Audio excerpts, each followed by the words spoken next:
Hola, es que no sabía si me estaban escuchando. Desconecté y volví a conectar la cosa. Veo a Felipe y a Fernando. Es que no lo veo hace cientos de años. Yo no tenía canas. Y ¿Cómo yo vas? tenía pelo. Pero lo tienes aún. No, no.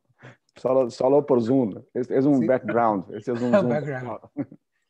No, no tenías, tenías más pelo, pero... Vamos a dar inicio, muchas gracias. Ahora sí, oficialmente bienvenidos Fernando y Felipe. Vamos a dar inicio al conversatorio. La modalidad del día de hoy, y bienvenidos, acompañan. Veo que están desde muchas partes del mundo conectados. Muchas gracias por su asistencia.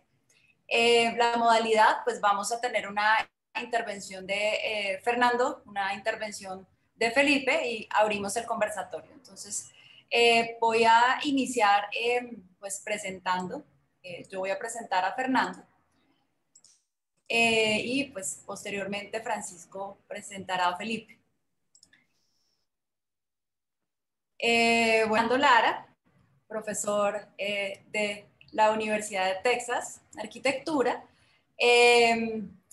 ha hecho unos trabajos muy interesantes sobre la teoría de los espacios en América Latina y cómo se piensa América Latina. Tiene una serie de publicaciones muy interesantes al respecto y cómo esa visión de la teoría y de la historia en América Latina pues trasciende los límites, trasciende a lo decolonial, a los asentamientos informales, a la otra lectura de América Latina. Y pues arquitecto de la Universidad Federal de Minas Gerais, maestría en la Universidad de Minas Gerais y su doctorado en la Universidad de Michigan. Algunas de las publicaciones, Arquitectura y Explotación Forzada, libros que ha hecho con algunos colegas, Excepcionalidad del Modernismo Brasileño y América Latina, Arte, Tecnología y Utopía, entre otras publicaciones. Para mí es un placer darte la bienvenida, Fernando. Es un tema, el tema de la decolonialidad y bueno, todas estas bordes que supera la historia, la tradición de la historia de la arquitectura en América Latina y cómo se hacen otro tipo de lecturas.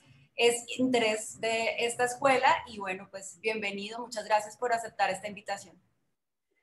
Muchísimas gracias, Liliana, por la invitación, por la presentación. Un gusto estar aquí con ustedes. Me gustaría estar en Cali. Nunca tuve la oportunidad de estar en Cali, pero tengo certeza que hay algo ahí muy interesante, porque están ahí ustedes, nació ahí Felipe, y también nació y creció ahí, me parece, Arturo Escobar. Y hay algo en Cali que es... hay algo que hay que conocer y hay que beber de esta agua, ¿no? Del Valle del Cauca. Bueno, un gusto estar con ustedes. Déjame, por favor, compartir mi pantalla para hacer mi...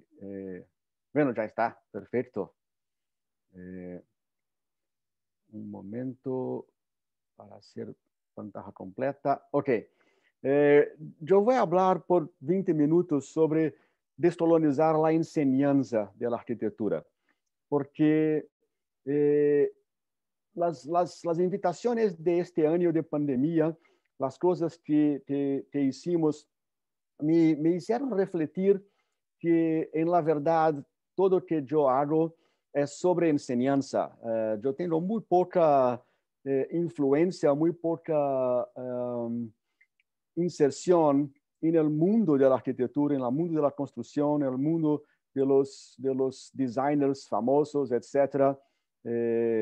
Soy muy periférico en este mundo. Si tengo alguna influencia, si tengo algún espacio para cambiar algo, para transformar algo, me parece que es en la enseñanza. Entonces voy a hablar de la enseñanza. el año pasado, casi exactamente a un año, estábamos reunidos aquí en Austin, 2 semanas antes que todo el mundo paró de viajar y nos cerramos en casa. Estábamos reunidos aquí en Austin en un coloquio que organizamos Felipe y yo sobre la decolonización de los espacios de las Américas, los espacios americanos. Y esto que yo voy a presentar hoy es parte de la introducción de uno de 2 libros que estamos haciendo Felipe y yo, resultado de este coloquio de Austin de 2020. Este libro va a salir ahora en el segundo semestre de 2021, aquí por la Universidad de Austin.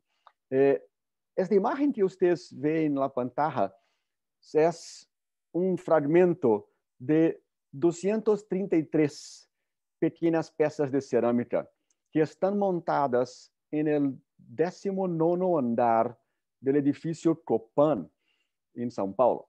La Escola da Cidade en São Paulo tiene ahí un departamento de propiedad de la escuela y los profesores invitados cuando van a São Paulo se quedan ahí, se hospedan ahí en este departamento, en el 19º piso del Copan.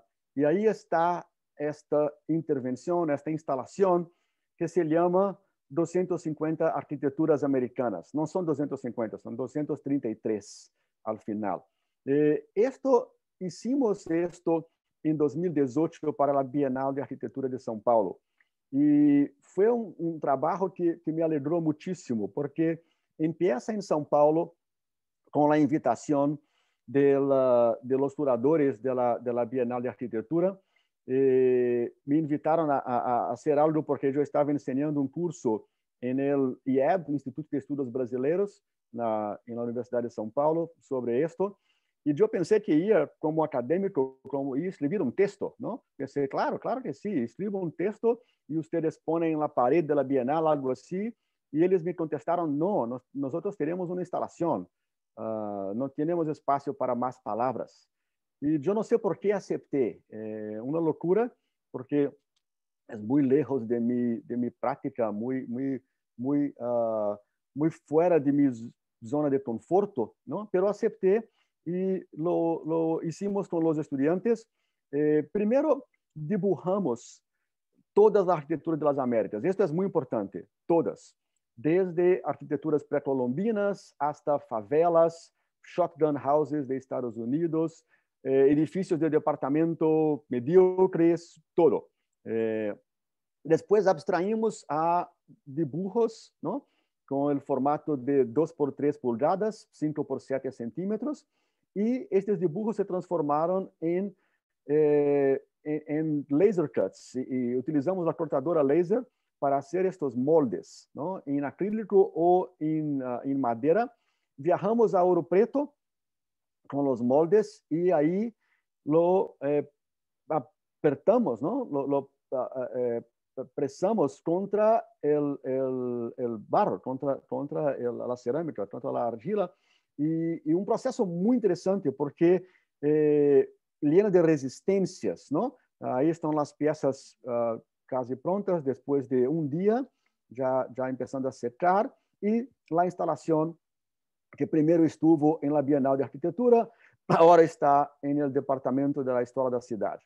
Bueno, esta instalación, pensando reflexivamente por el pasado próximo, tiene 5 puntos que para mí representan 5 puntos que deberemos pensar para refletir sobre descolonizar la enseñanza de arquitectura, ¿no? Primero fue una colaboración, un trabajo colaborativo, no tiene autoría singular, ¿no? Un trabajo que envolvió más de 20 personas. Segundo, un trabajo que trabaja con una multiplicidad de influencias. Pensamos en considerar todos los espacios construidos de las Américas, todos. No hay límite de esto es arquitectura, esto no es. No, todo es espacio construido. Tercero, porque presenta nuevos conceptos para pensar en las Américas. Y aquí algo, la conexión para el otro libro que estamos organizando Felipe y yo, que es puramente sobre conceptos, sobre qué conceptos deberemos utilizar. Y la cuarta cuestión es que estamos trabajando para ampliar los límites del conocimiento y principalmente estamos desafiando una tradición eurocéntrica de separar conocimiento y cultura. Entonces, yo voy a explanar estos 5 puntos en los 15 minutos restantes para rápidamente pasar por estas cuestiones que están también, claro, embasando nuestro trabajo en el número de la revista de arte que acabamos de editar. En el número de arte, Felipe trabajó mucho más que yo, el crédito es de él. Yo estuve ahí como soporte, me parece, pero es un número muy importante, tiene ahí algunos textos muy interesantes y estamos poco a poco construyendo, ¿no? Con un montón de parceros espalhados por todas las Américas y también por Europa, ¿no? Hay mucha gente en Europa interesada en los procesos de decolonización y estamos poco a poco construyendo esta nueva mirada, estos nuevos conceptos, estos nuevos valores mismo para entender la arquitectura de las Américas. Y ahí perciba que yo no diferencio Hispanoamérica de Lusoamérica de Angloamérica, ¿no? Son límites coloniales, son límites que nos impusieron el poder colonial. Claro que hay diferencias, la lengua es una enorme diferencia, los sistemas sociales, los sistemas económicos, hay muchas diferencias, pero hay muchas cosas en común. Y nosotros no todavía trabajamos las cosas en común. Entonces, el límite del Río Bravo, Río Grande, me parece que debe ser implodido y debemos pensar nuestro continente en totalidad. Esto hablé un poco en mi texto en la de arte, mi carta a los amigos colombianos, porque cuando pensamos con una mirada larga, ¿no?, de tiempo, bueno, todo el continente estaba habitado por civilizaciones más o menos estratificadas, más o menos sofisticadas, y cuando llegaron nuestros antepasados españoles, ¿no? Yo no puedo esconder esto, mi nombre, Fernando Lara, es extremadamente español. Cuando llegaron nuestros antepasados españoles, impusieron un sistema que primero casi que asesinó o le llamamos de holocausto amerindio, ¿no?, que fue la eliminación de los pueblos originarios que perdieron 90% de su población. Mira que estamos aquí todos muy asustados, muy impactados por una pandemia que tiene una mortalidad entre 1,5 y 3%, ¿no?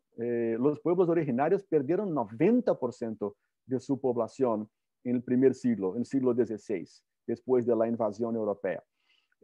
Después, para sustituir esta mano de obra que murió de pandemia, murió de variuela, de sarampión, de influenza, inventaron la esclavitud africana y trajeron 12 millones o más de africanos como propiedad privada para este continente. Después los procesos de independencia y de desarrollo de las repúblicas criollas. Esto es lo mismo. Esto pasó en Estados Unidos, pasó en México, pasó en Costa Rica, pasó en Colombia, pasó en Perú, en Brasil, en Argentina, en Chile. Cambia un poco el grado de la mortandad de los nativos, cambia un poco el número de llegada de africanos esclavizados, cambia un poco las estructuras locales económicas y el suceso o fracaso de las estructuras económicas, pero la historia es muy parecida. Bueno, por eso me gusta pensar las Américas y por ahí voy. No sé por qué está caminando. Ok. Empezando por aquí, este mapa lo dibujé hace 15 años casi, luego después que Jean-Louis Cohen publicó su libro. Entonces debo haber dibujado esto en 2006 y hay un punto para cada edificio mencionado en los 4 libros más importantes de arquitectura moderna del siglo XX e inicio del XXI, ¿no? William Curtis, Vincent Scully, Kenneth Frampton y Jean-Louis Cohen. Y esto es explícito, la concentración en el Atlántico Norte. Esto ya escribimos, discutimos, hablamos mucho al respecto. Lo que me gusta pensar es cómo la estructura de conocimiento del Occidente, y aquí incluyo a todos nosotros americanos en este Occidente, no me gusta la diferenciación anglo de que Occidente son solo los países de la OTAN o de lengua inglesa. Por ejemplo, ellos incluyen Australia en Occidente, pero no incluyen Sudamérica. Esto no hace ningún sentido. Somos todos resultado de esta expansión de Europa Occidental. Ellos dividen que el norte tiene conocimiento y el sur tiene cultura. Este es el primer paradigma que hay que romper. Y hay que trabajar con la cultura del norte. Por ejemplo, aquí en Estados Unidos, ellos acreditan, gran parte de la población acredita que tener más armas va a dejarlos más seguros. Esto no existe ninguna base empírica, ninguna base factual para soportar esto. Es simplemente una creencia, una parte de la cultura. Pero esto no se habla, solo se habla de conocimiento del norte y cultura del sur. Hay que hablar de cultura del norte y conocimiento del sur. Por eso para mí fue tan importante en mi artículo en The Arc, en mi carta, hablar de las estructuras institucionales que Colombia construyó, empezando con la Ley 80 y pasando por las experiencias de la EDU y la IDU. Perdona por no conocer bien a Cali, conozco mejor a Bogotá y Medellín, pero hay ahí estructuras de planeación de espacio muy buenas. Para mí son las mejores de las Américas y hay que celebrarlas. Claro, hay problemas, hay todo tipo de problemas como todas, pero hay que celebrarlas y hay que divulgarlas, diseminarlas de esta manera. Colombia construyó en los últimos 30, 40 años estructuras de desarrollo urbano fundamentales. Entonces, me importa menos un edificio bellísimo de este o aquel arquitecto, si están cayendo las cerámicas o no, si están soportando el tiempo o no, si están funcionando o no. Esto, ok, es importante, pero para mí es muy más importante estudiar el funcionamiento de la IDU y de la EDU y cómo estas empresas están ayudando las ciudades colombianas a tener un desarrollo urbano más justo, con más equidad, con más justicia. La otra cosa muy importante es pensar como Aníbal Quijano, ¿no? Quijano, en 92, escribió que una sentencia clásica, ¿no? Que no es que las Américas participaron en el desarrollo del capitalismo moderno, es que no habría capitalismo moderno si no fuera por la invasión y colonización de las Américas.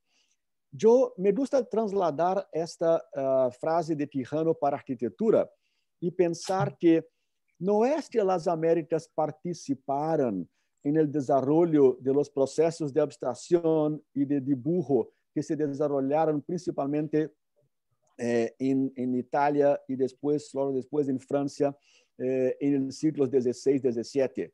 Es que no habrían ditos procesos de abstracción y construcción de herramientas de manipulación de espacio si no fuera por la invasión europea de las Américas. El proceso de abstracción, el proceso de controlar un espacio desde lejos, que Felipe II consolidó en la Ley de Indias y que construyó el barroco de Roma en el siglo XVI y XVII y que después los franceses consolidaron con el proceso de sistematización de elementos arquitectónicos, es lo mismo proceso. Son fases diferentes de lo mismo proceso. El control territorial de los españoles y después de los ingleses y un poco menos de los portugueses, es el mismo proceso de la sistematización de la manipulación espacial que llamamos teoría clásica de arquitectura de la Renascença del Barroco. Es lo mismo proceso y tenemos que hablar de él de esta manera. Hay libros importantísimos después de Quijano, el libro de Dussel de 95, el libro del hijo de Cali, Arturo Escobar, también de 95, importantísimo en mostrar cómo las Américas fueron inventadas. También tengo que hacer referencia a Edmundo O'Gorman, 20 años antes, y de cómo los procesos de desarrollo, la gran lección de Arturo Escobar es que no hay modernidad sin colonialidad, algo que ya había sido escrito por Quijano, por Dussel, por Milton Santos en Brasil, pero Arturo lo sistematizó y lo destrinchó, ¿no? Por eso hicimos nuestros libros, por eso estos son la base del libro que escribí con Carranza y mis otros libros sobre la arquitectura brasileña. Esto es la base de lo que yo estoy escribiendo hoy. La ocupación del, entre comillas, nuevo mundo y el surgimiento de arquitectura como la conocemos. Este proceso de geometría descriptiva es lo mismo proceso de sistematización y ocupación de los territorios americanos desde los poderes europeos. Que nosotros llamamos el desarrollo de los procesos de abstracción de dibujo, el ciclo que empezó, claro, un poco antes, 10, 20 años antes de la llegada de los españoles aquí, pero continúa por todo el siglo XVI y XVII. Por eso el coloquio que hicimos, Felipe y yo, que organizamos, y los nuevos conceptos, ¿no? Los nuevos conceptos, estos están aflorando por un montón de jóvenes. Hay gente joven que está escribiendo una nueva historia de arquitectura moderna, utilizando ya estos conceptos que nosotros estamos intentando como que sistematizar y discutir, ¿no? Por ejemplo, ¿cómo hablar de arquitectura moderna sin hablar de organización de trabajo, sin hablar de estos hombres que están ahí montando la armadura de acero del Congreso, de la cúpula del Senado en Brasilia, y no tiene protección, no tiene ningún tipo de protección ahí en 1957, 58. Los que construyeron las formas de Félix Candela, los que construyeron las formas de toda la arquitectura moderna en hormigón armado por toda la América. Y no hablamos de estos hombres, no hablamos de esta organización de trabajo, no hablamos de género, no hablamos de dónde estaban las mujeres, mitad de la población en todo este trabajo, no hablamos de raza, no hablamos del racismo institucional que hace de arquitectura una profesión tan blanca y tan masculina, ¿no? Esto todo tiene que ser incorporado. Estos son los nuevos conceptos. Estamos poco a poco construyendo esto, ¿no? Tengo que hacer una referencia a Architecture Review, porque esta revista está publicando una serie desde hace 5 o 6 años atrás.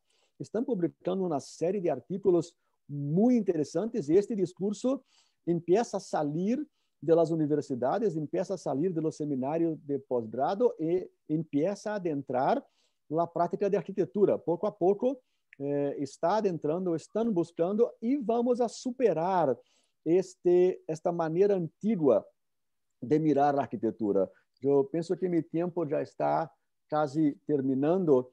Yo voy a terminar con una crítica al arbor de la arquitectura porque todavía grande parte de nuestra bibliografía grande parte de nuestros trabajos todavía entienden nuestra historia, la historia del Occidente, la historia de las Américas, la historia de Latinoamérica, como parte de una rama de este árbol, ¿no? La idea de que la cultura occidental empezó en Grecia, pasó por Roma, después por la Edad Media, después la Renacencia, el Barroco, el Clasicismo y el Modernismo.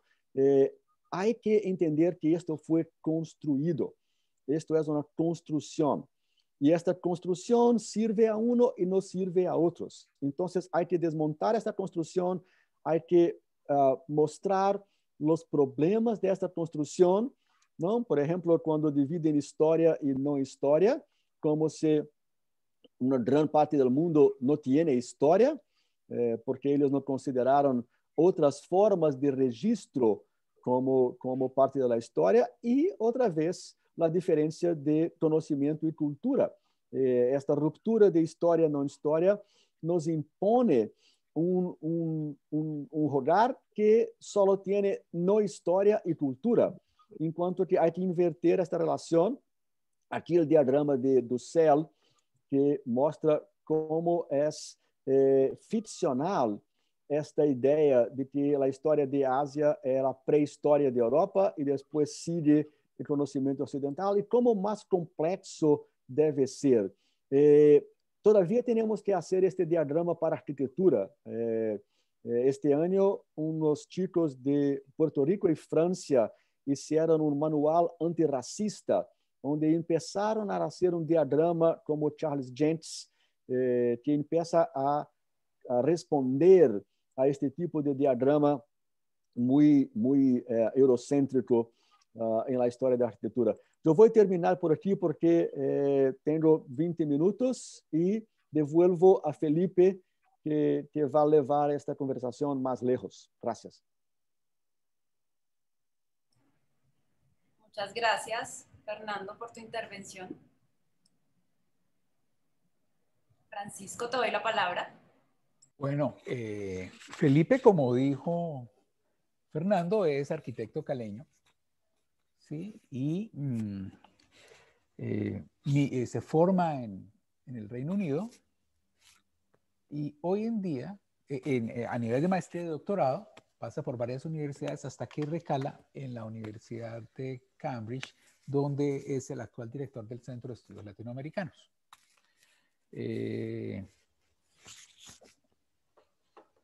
Hace mucho rato, debo confesar que era un muy buen diseñador.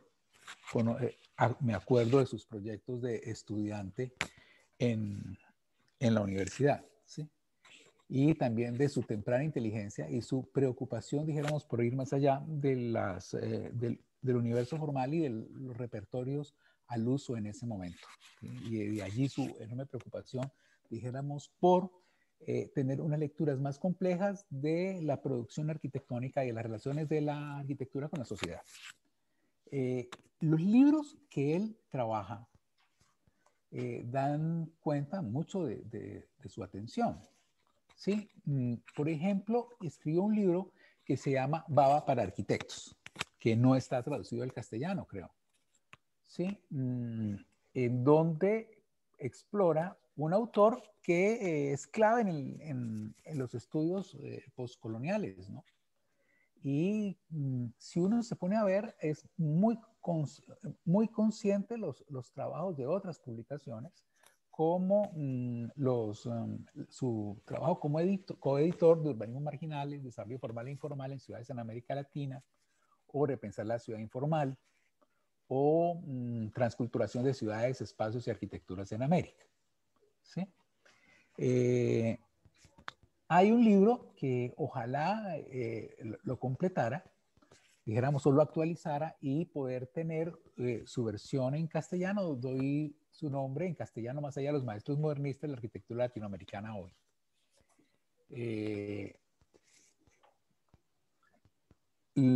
Debo decir que tanto Fernando como Felipe lanzaron una especie, fueron muy provocadores en el último número de la revista de arte.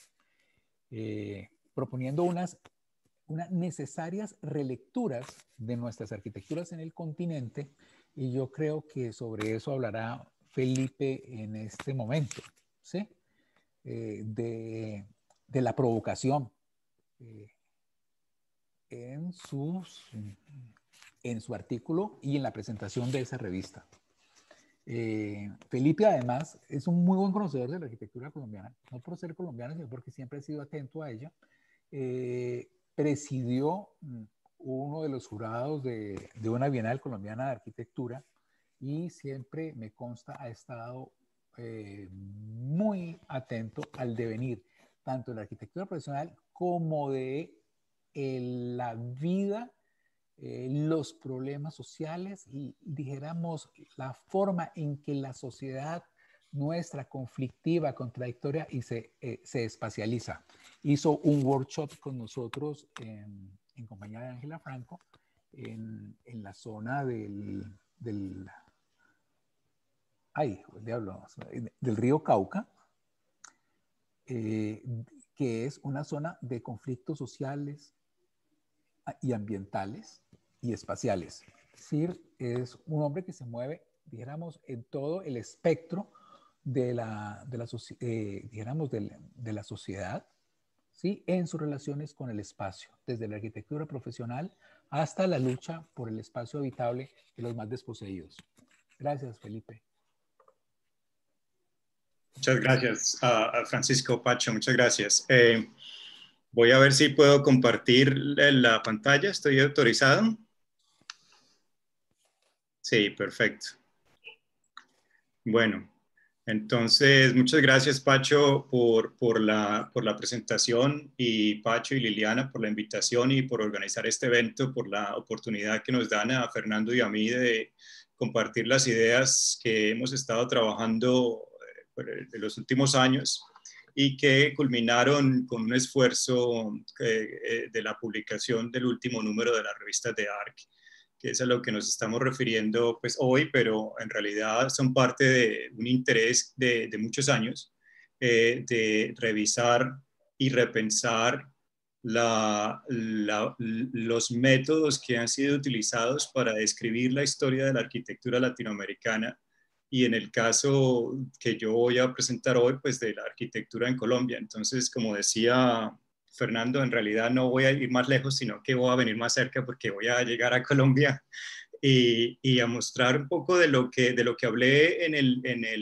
el número de la revista, pero empezando de pronto un poco antes, ¿no? De pronto empezando con qué es el discurso descolonial, que es un discurso que aparece en otras disciplinas, ¿no? No necesariamente en la arquitectura, pero sí, pues digamos, en la antropología, la sociología, la filosofía principalmente, y que pretende cuestionar los sistemas de pensamiento que fueron impuestos durante la colonia y que han determinado las estructuras sociales, políticas, económicas que prevalecen hoy día en nuestros países, en nuestros estados-nación, ¿no? Entonces es empezar a revisar de qué manera unas influencias que dictan cómo nosotros vemos, desde la arquitectura, cómo pensamos el espacio, cómo pensamos la ciudad, cómo pensamos el funcionalismo, qué significa la arquitectura y quién es un arquitecto, ¿no? Entonces para nosotros directamente serían como los cuestionamientos fundamentales, y que están muy conectados, por supuesto, a esta epistemología, a este conocimiento que tiene, que llega, digamos, a América Latina a través de unos procesos de colonización, ¿no? Unos procesos de influencia directa. Pues es simplemente para conectar con lo que decía Fernando y con a lo que hace referencia muchos de los autores del movimiento descolonial, Arturo Escobar, Walter Mignolo, ¿no?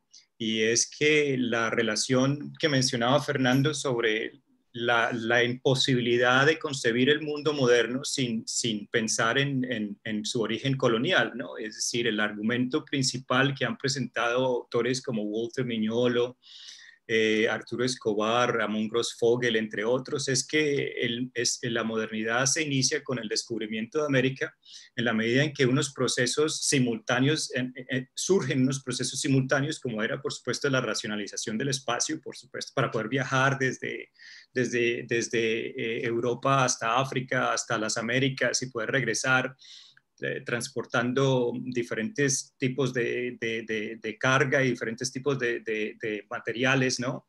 Y poder ir de sur a norte, de este a oeste, y entonces saber exactamente cuándo se hace. O sea que no es solamente la racionalización del espacio, sino una racionalización del tiempo, de las medidas de peso, de las posibilidades de cuantificar los valores de las cosas. Es un proceso de racionalización muy complejo, ¿verdad?, que se revela pues en estas representaciones del mundo aquí espacialmente para poder simplemente movernos por el planeta. Este pues es el mapa que ya aparece, el mapa de Mercator, que aparece precisamente después del descubrimiento de América.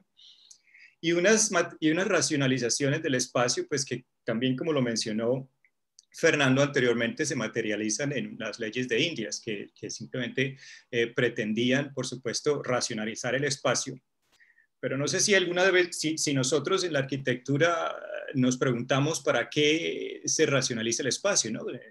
En cierta manera, muchas veces nos concentramos en la traza en damero y en el hecho de que pues, se hacen unas manzanas cuadraditas, pero no entendemos que con esta distribución del espacio pues viene también la posibilidad de cuantificarlo más precisamente, de distribuirlo más precisamente. Felipe, perdón, qué pena interrumpirte, pero mira que nos quedamos en la primera diapositiva y hablaste de mapa y no vemos mapa. Acá hay unos comentarios en el chat. Quedamos en la primera. A ver, ¿y ahora? Se ve negro. No se ve. A ver, voy a stop share. Y voy a ponerlo otra vez.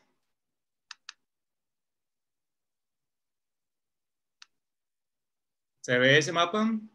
Sí, ahora se ve. Pero de pronto intenta pasar una, a ver, o la anterior, a ver si pasan.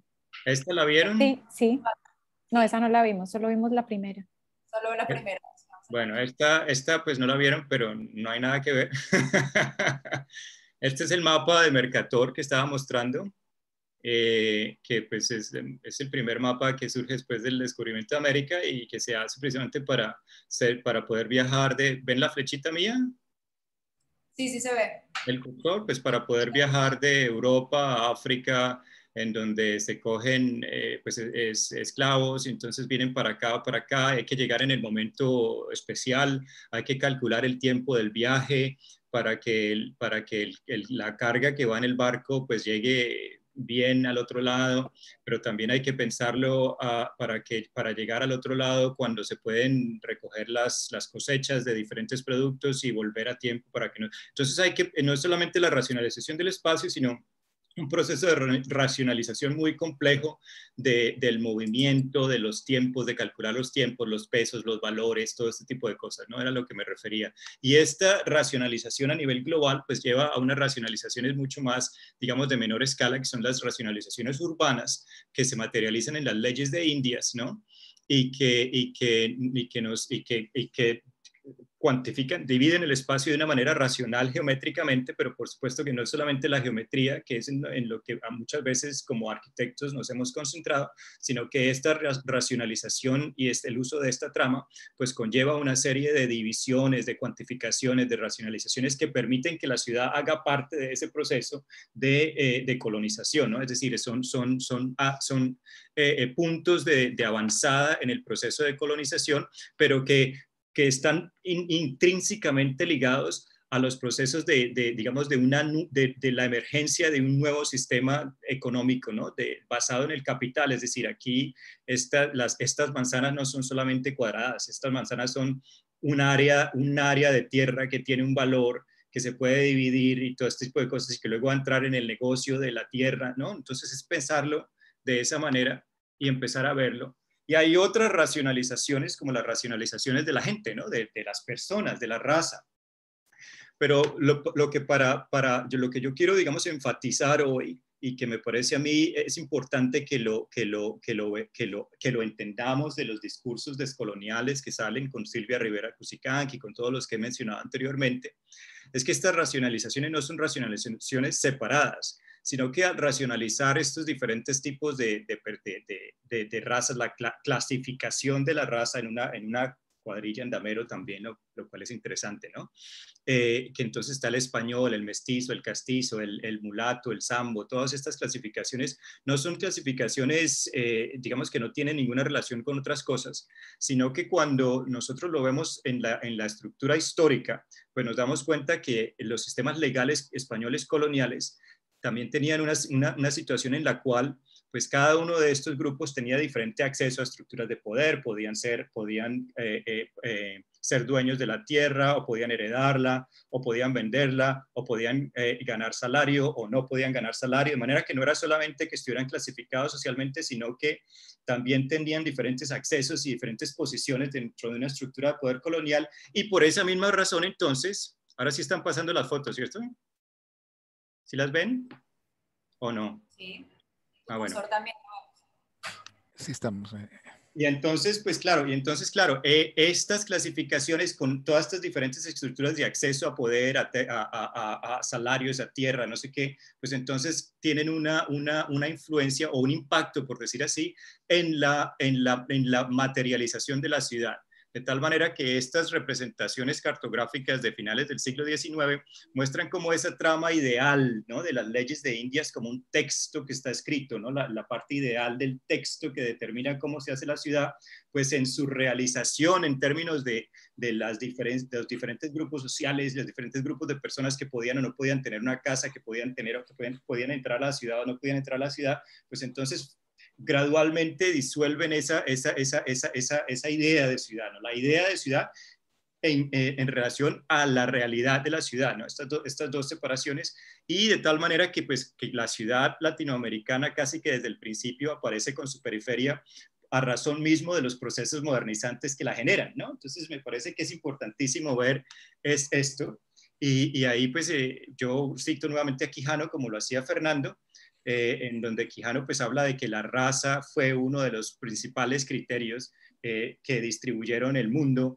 en rangos, en lugares y en roles, ¿no? En la manera que, por ejemplo, los africanos pues eran esclavos, no ganaban dinero, los mestizos y mulatos, pues los indígenas servían, y luego los mulatos y todo podían ganar salarios, todo este tipo de cosas, ¿no? Entonces esa división, y pues vale la pena recalcar el trabajo que han hecho en relación a estas divisiones y a Quijano, el aspecto racial, pues Arturo Escobar de Cali en los Estados Unidos, pero también con la Universidad del Valle y con la Universidad del Cauca, Fernando Urrea allí mismo en la Universidad del Valle, Harvey Vivas allí mismo en la Universidad del Valle, y más recientemente Ángela Franco también allí en la Universidad del Valle, ¿no? Entonces hay un montón de trabajo que yo creo que ya empieza a tener un impacto muy importante, y hay una tradición asociada a Cali, que es una de las ciudades que tiene la mayor cantidad de afrodescendientes en América Latina, inclusive en relación creo que la otra sería Salvador de Bahía en Brasil.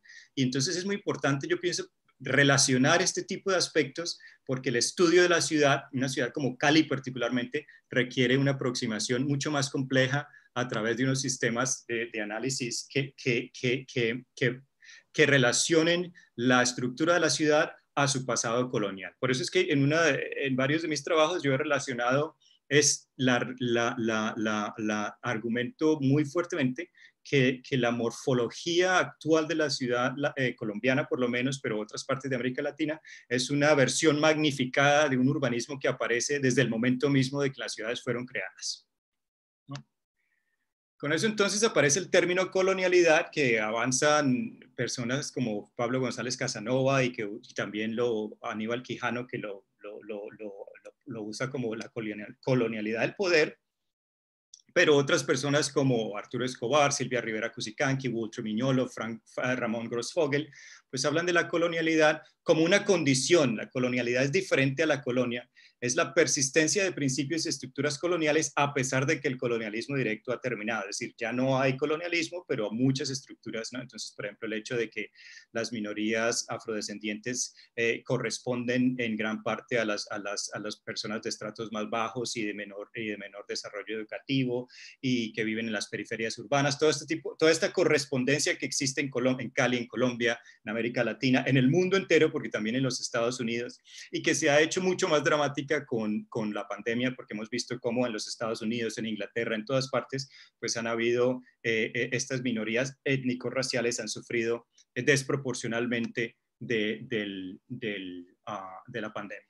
Entonces ya como para la mitad de la presentación, la otra mitad es en relación al texto que salió publicado recientemente, en donde yo hablo de la arquitectura moderna que en Colombia se ha convertido en, pues, como una especie de fetiche, ¿no? Entonces es mirar estas arquitecturas que en Colombia se han convertido en el centro del estudio de la arquitectura, ¿no? Es decir, casi que solamente entendemos la arquitectura en Colombia a través de la arquitectura moderna, ¿no? Entonces estos proyectos tan importantes de arquitectura de los años 40 y 50, que los estudiamos constantemente con la arquitectura de Fernando Martínez Sanabria y por supuesto con la arquitectura de Rogelio Salmona, ¿no? Se vuelven como el precedente fundamental de la arquitectura y que ha sido descrito por los historiadores en Colombia pues como el inicio de un proceso de asimilación de la arquitectura y que le da entrada, le da cabida a la arquitectura colombiana en la arquitectura moderna, ¿no? Pero entonces es este deseo en la construcción de la historia de hacer parte, ¿no? No se trata de interpretar esa arquitectura en relación a un contexto real, sino en relación a un contexto exterior. Entonces, ¿de qué manera la arquitectura moderna nos permite entrar a otro contexto? Y al punto que algunos escritores de la historia de la arquitectura en Colombia, pues se refieren de que los arquitectos estudiaron en Estados Unidos, de que sus padres eran europeos, de que habían ido a otro país, de que habían conocido a Frank Lloyd Wright, siempre en relación al otro. Entonces, como que lo que valida la arquitectura no es la arquitectura en sí misma y su relación con el contexto, sino su conexión con el occidente o el norte, ¿no? Los Estados Unidos, Europa. Entonces, es la imposibilidad de separar, ¿no?, la arquitectura en Colombia en relación a su contexto, sino que emerge únicamente en relación a otro. Y no es solamente históricamente, esto fue, pues yo cuento una anécdota allí en el artículo, que en un evento organizado por la Universidad Jorge Tadeo Lozano en Bogotá, organizado por Ana Patricia Montoya, Alberto Saldarriaga, entre otros, pues invitaron a varios arquitectos, entre ellos Leonardo, no me acuerdo, desafortunadamente. Álvarez, muchas gracias, Liniana. Y pues que presenta este edificio muy interesante, fascinante, elegante, ¿no? Edificio, pero lo presenta, su manera de presentarlo fue que había mirado las fachadas de Le Corbusier. Estas son las fachadas de Le Corbusier y él nos muestra esta misma foto. Entonces articula su edificio en relación a las fachadas de Le Corbusier, articula su edificio en relación a las escaleras de Salmona. Estas son las de Leonardo y estas las de Salmona. Entonces siempre es la presentación del edificio en relación al maestro, en relación. Entonces se valida la arquitectura en relación a Le Corbusier, en relación a Salmona, que por supuesto trabajó con Le Corbusier, y no en relación a las enfermeras que estudian en la Facultad de Enfermería, a ese tipo de cosas, ¿no? Y otro aspecto que también se presta muchísima atención, pues son las visuales, que es un tema central en la arquitectura moderna, ¿no? La terraza jardín con las visuales, no sé qué. Entonces siempre es replicando unas estructuras, pero no en relación a cómo el edificio, a su lógica interior. Entonces, pues aquí yo conectaba la idea del fetiche, sale de Enrique Dussel, que nos indica simplemente, como que ustedes pueden leer ahí, yo voy a leer rápidamente, que el tiempo ha llegado en América Latina de pasar a posiciones de mayor complejidad sin fetichismos o terrorismos lingüísticos que declaran superadas, antiguas, obsoletas o sin validez posiciones que usan otra nomenclatura que la deseada por el expositor. Entonces, esto es lo que ha pasado, yo creo, muchísimo en la construcción de la arquitectura colombiana, y es que se declaran superadas, antiguas, obsoletas y sin validez a cualquier otra posición que no corresponda, ¿no? Y pues que hay hasta cierto punto, pues por supuesto un fetichismo, que es lo que estoy haciendo, pero sin lugar a duda, un terrorismo lingüístico.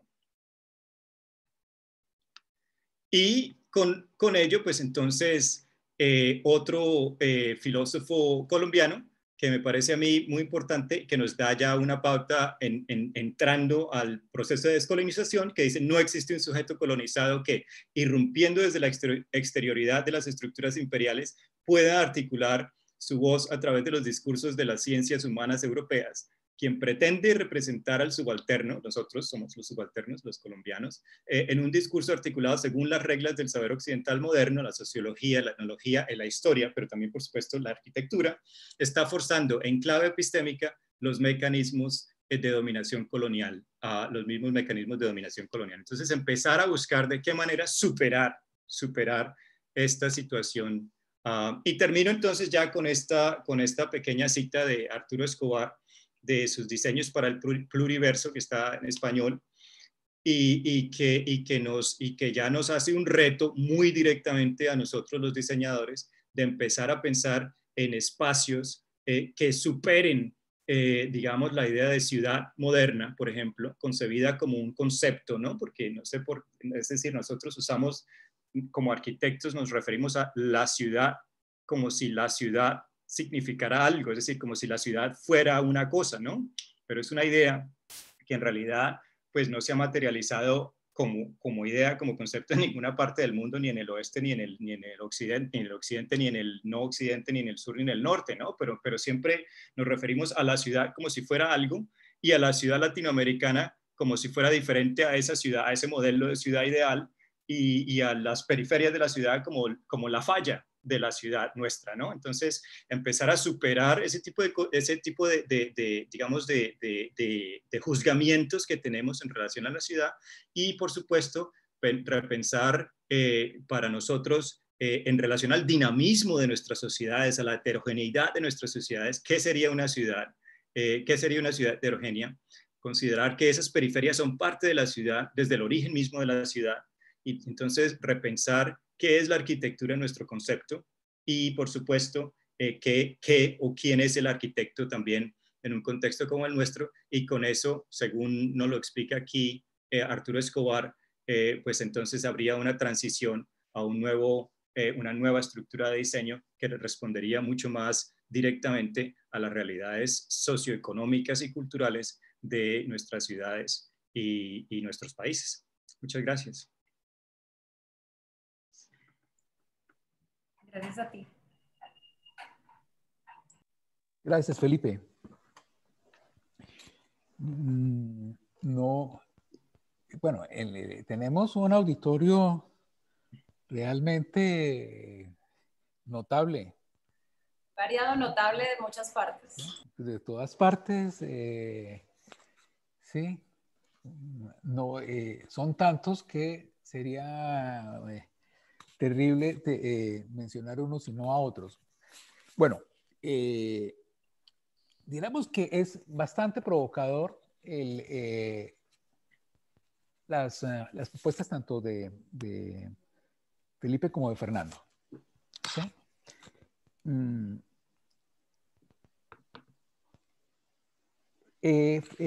Fernando dice que él es básicamente una persona que enseña y que su aproximación desde la enseñanza. Yo creo que realmente es desde el estudio. El problema no es enseñar, sino estudiar. ¿Sí?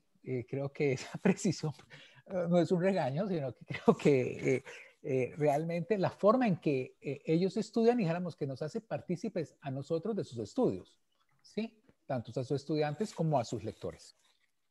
Y sí creo que es importante cambiar las formas de estudiar o los lentes con los que estudiamos.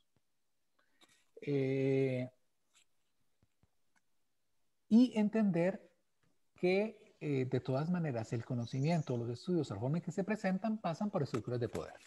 Y creo que en ambos, dijéramos, el tamiz de un poder que está relacionado con paradigmas, ¿sí?, que no se cuestionan.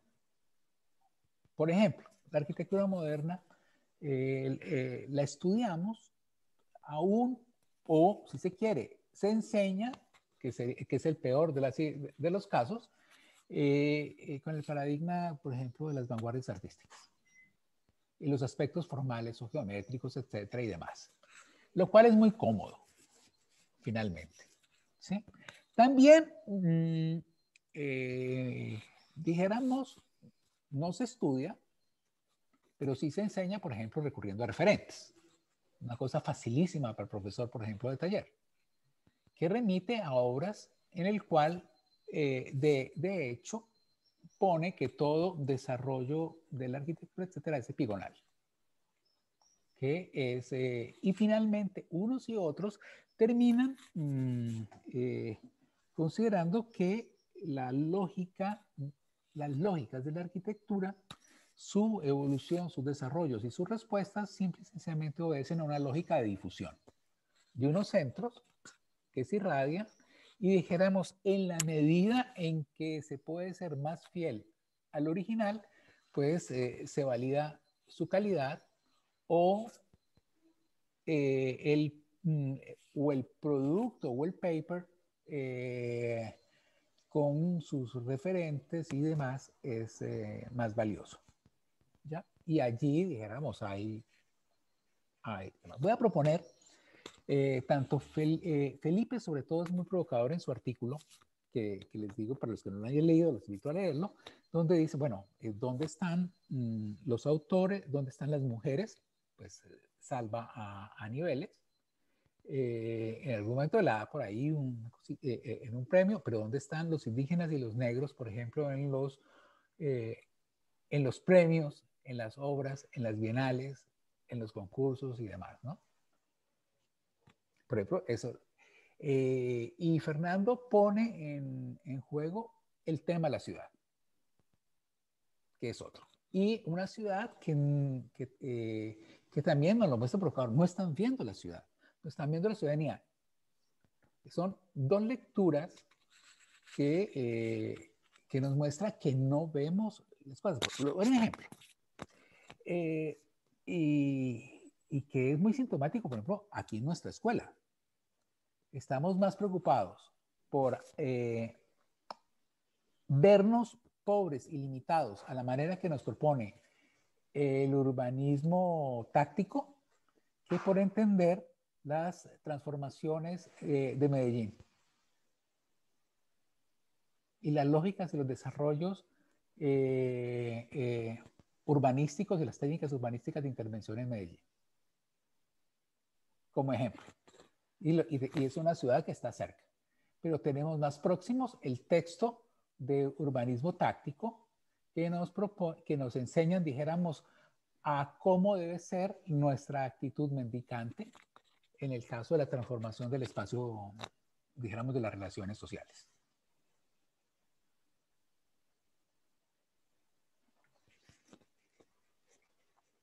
El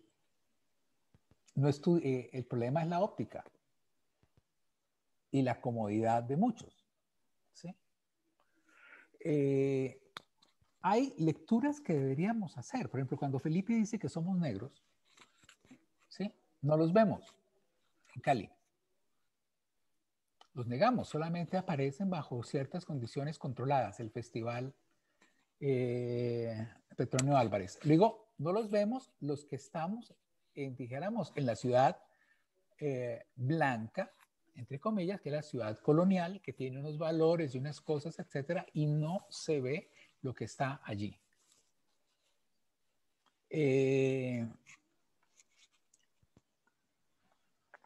Yo sí quisiera ver que veo aquí a muchos personas que podrían ser muy interesantes oír sus opiniones o sus preguntas respecto a a las provocaciones de Fernando y Felipe.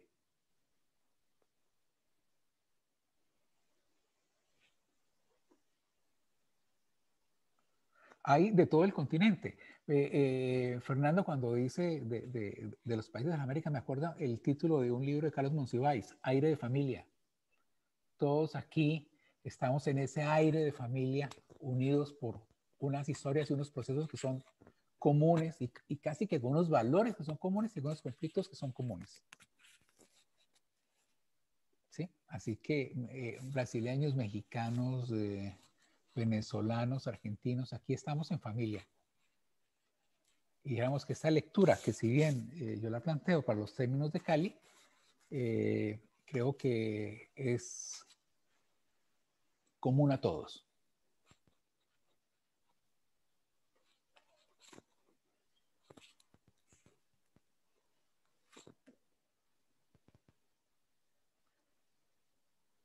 Hay una pregunta de que habría que pensar que una arquitectura colonial debe partir por decolonizar el sentido de la vista como sentido privilegiado para el diseño. Sí, lo diría que sí. Que las estructuras formales de pensar la arquitectura como forma son estructuras coloniales, sí.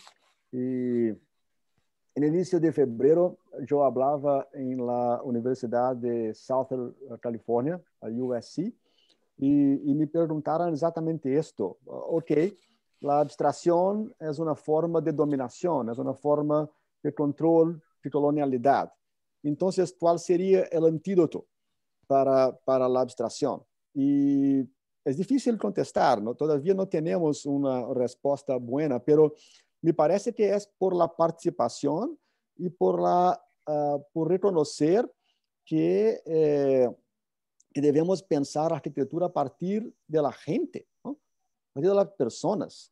Y cuando pensamos, por ejemplo, que todas las escuelas de arquitectura del mundo, o casi todas, enseñan diseño, empiezan a decir a estos jóvenes de 17, 18, 19 años que todo lo que ellos tienen de experiencia espacial no vale nada, no tiene ningún valor, y que ahora van a aprender con nosotros, los maestros, qué es espacio, qué es forma, que tiene valor, cuáles son los valores de espacialidad que realmente importan, ¿no? Y con eso descartamos 18, 19 años de experiencia espacial de casi todos.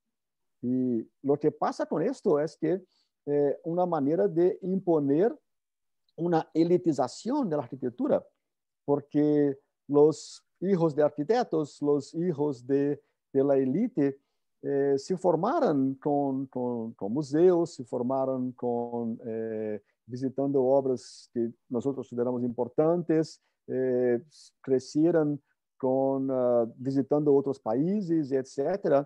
Y los estudiantes de periferia no. Y cuando llegan a la historia de arquitectura, les decimos que solo importa visitar edificios 1, 2, 3 y 4, y los otros 96% de la ciudad, no. Hay que empezar por ahí, y hay que empezar a desafiar esta ditadura de la visualidad, ¿sí? Y hay que trabajar con emociones, hay que trabajar con memoria, hay que trabajar con lo que importa para todos, no solo para los iluminados por la arquitectura.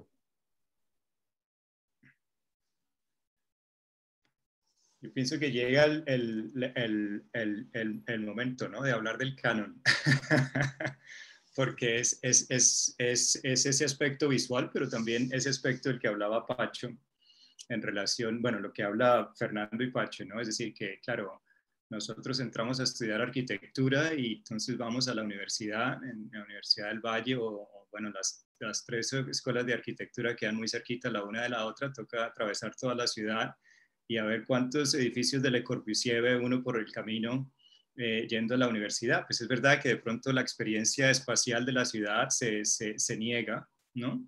y tenemos que aprender una de la que no tenemos experiencia, pero que nos están diciendo que es la que vale. Entonces hay un canon de la arquitectura.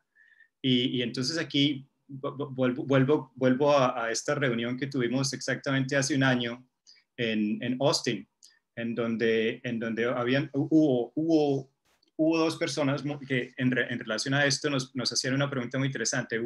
Un compañero ecuatoriano de la Universidad de Ibarra, pues habla del daño que hace estudiar el canon, ¿no?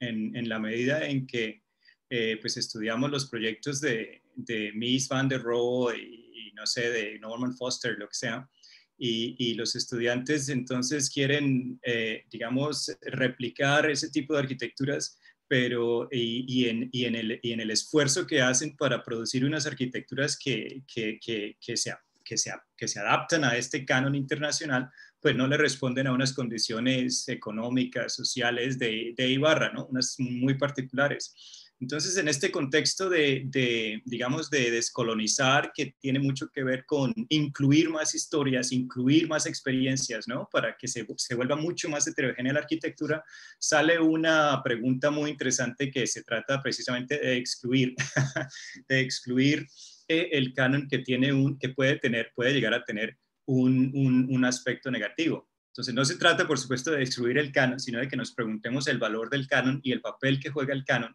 en la enseñanza de la arquitectura, en el estudio de la arquitectura y en las construcciones de unas ideas de qué es la arquitectura y quién es el arquitecto. Porque yo estoy de acuerdo con Pacho que esta historia de la arquitectura a través de la vanguardia es muy cómoda, pero también es muy pequeña, porque es que si uno la mira, arrancamos con Arts and Crafts en Inglaterra y entonces esto llega por Mathesius a la Deutsche Werkbund y después pasamos a la Bauhaus y de la Bauhaus ya se acabó. Entonces estos son unos años chiquititos en donde salen todos los maestros de la arquitectura moderna y de ahí se determina un discurso que genera las estructuras del estudio de la arquitectura, que lo muestra el mapa de Fernando, ¿no? Una concentración de edificiecitos en una parte del mundo en un periodo sumamente chiquito de la arquitectura, de la historia de la arquitectura.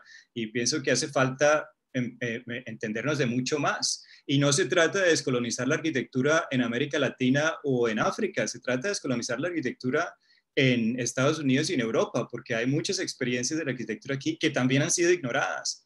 Entonces, a mí me parece que es una experiencia, esto de la descolonización y la colonialidad como condición de la poscolonia, es una condición global.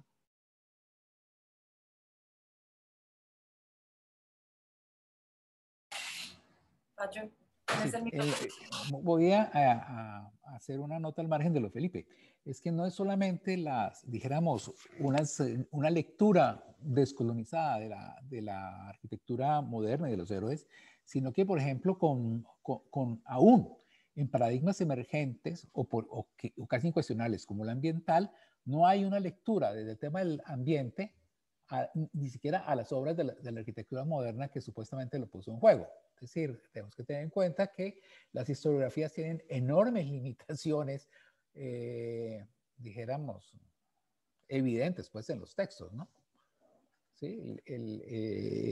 Limitados, y voy a decir casi, dijéramos, a los aspectos exclusivamente visuales del edificio, por ejemplo, para hablar en la bibliografía usual al uso en los distintos cursos de historia, teoría y demás, ¿no? Dominantes. Hay un aspecto que señalaba Fernando que es muy interesante y que creo que es algo que vale la pena, que nos sirve para repensar. Es decir, no nos pueden decir que el conocimiento y digamos, todo lo que podríamos decir, desarrollo científico, el desarrollo tecnológico están, dijéramos, de la línea del Ecuador para arriba y que lo que tenemos cultura es para abajo y que invirtamos eso y lo veamos. ¿Sí? Voy a contar una anécdota que podría ilustrar eso en otro contexto, porque hay colonialismos aún dentro de nuestros propios países, ¿sí? Y además pasan por la pigmentación de la piel, ¿sí? coincido en Medellín en el lanzamiento de un libro de unos autores chocuanos. Uno de los autores es un viejo maestro jubilado y van sus compañeros jubilados a la presentación del libro. El Chocó es un departamento, voy a decir, negro, ¿no? Y espero que no me malinterpreten por el mal uso que hago, como si fuera un mal uso del término. Digamos, es afro, ¿sí? Selvático y húmedo. Y esto es Medellín, y entonces los otros señores son blancos. Cuando termina la presentación, uno de estos dice, ¿y cuándo el Chocó va a salir del atraso? ¿Cuándo van a progresar con toda la riqueza que tienen? No, los mata la pereza. ¿Sí? Entonces, y era un amigo que se había saludado. Entonces el otro le dice, mire, creo que esto es una pésima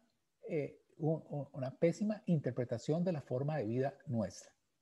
¿Sí? Piensa en un hombre que tiene que madrugar a las 4 de la mañana, que tiene que navegar por el río, que está protegiendo la selva, ¿sí? Que recoge su alimento de forma dispersa y que está trabajando 12 a 14 horas cargando cosas, andando por la selva, simple y sencillamente porque tiene una relación distinta que no es de expoliación con el ambiente. ¿Sí? Eso, por ejemplo, es otro tipo de lectura en donde se muestra, entre otras cosas, las tensiones en regiones de este país sobre la frontera a colonizar y sobre modelos en los cuales se considera que no es una cultura lo del habitante de las selvas y los ríos, es una forma de conocimiento, son unas técnicas de intervención en el cual el respeto, dijéramos, al ambiente es clave porque es frágil, porque es precario, porque no es un problema de pobreza, sino que es la forma de mantener la riqueza ambiental y que es un equilibrio que se ha llegado por años. Allí hay una visión de lo rico y lo pobre, de la inversión de los recursos, de las formas de habitar que tienen que ser transformadas. Esas son otras lógicas. ¿Sí? Y esto es este país. ¿Sí? Es decir, no solamente, dijéramos, tenemos unas ópticas, unas relaciones, unas formas de inclusive de ubicarnos en el mapa que tiende hacia lo colonial, sino que no nos damos cuenta que tal vez desde esas cosas que creemos que son culturales y por tanto subjetivas o relativas y demás, lo que hay además son formas de conocimiento específicas que están, que se mueven bajo otros paradigmas, ¿sí?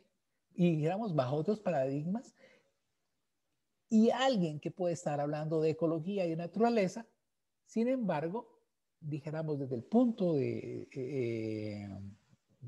vista de las decisiones, actúa de forma depredadora y como colono.